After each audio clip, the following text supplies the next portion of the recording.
Communication via computers or electronic correspondence.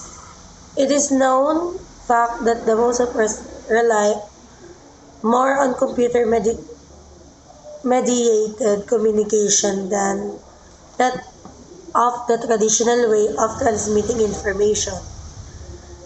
The most widely used medium is electronic mail or email. So we have the various of problems with emails. The first one is it is a poor medium communicating emotion. It relies mainly on facial expressions or emoticon and none other than and other non-verbal cues. It reduces politeness and respect. The number three, it is poor medium and ambiguous, complex and novel situation. For it contributes to information overload. So messages are created and copied to many people without much effort. So sa problem po ng email is um, hindi natin ma-express ng maayos yung gusto nating iparating dun sa pagsasenda natin or hindi natin ma-express na maayos yung gusto nating iparating dun sa sinasabihan natin or kinakausap natin. We also have here email correspondence and etiquette.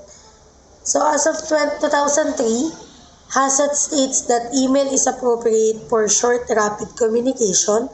Therefore, it is not effective for conveying large amount complex information. However, there are instances that email become formal and professional. Below are some points to consider when writing formal and professional email. Number one, consider the audience and occasion. Number two is a courteous tone in your message. Number three, indicate the subject of the message. 4, greet the addressee appropriately.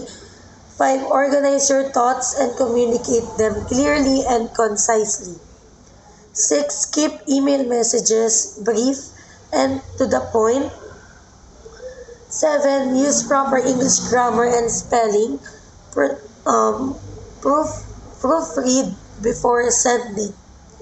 8, sign your name to the message. 9, read the message you receive carefully before responding. And lastly, number 10, sign your name to the message. According to Guffey in 2008, many businesses use automated email in acknowledge communication from the public or to remind associates that the periodic reports or payments are due. You may also be assigned to populate a form email in which standard paragraphs are used, but you choose from a menu of sentences to make a wording suitable for a particular transaction.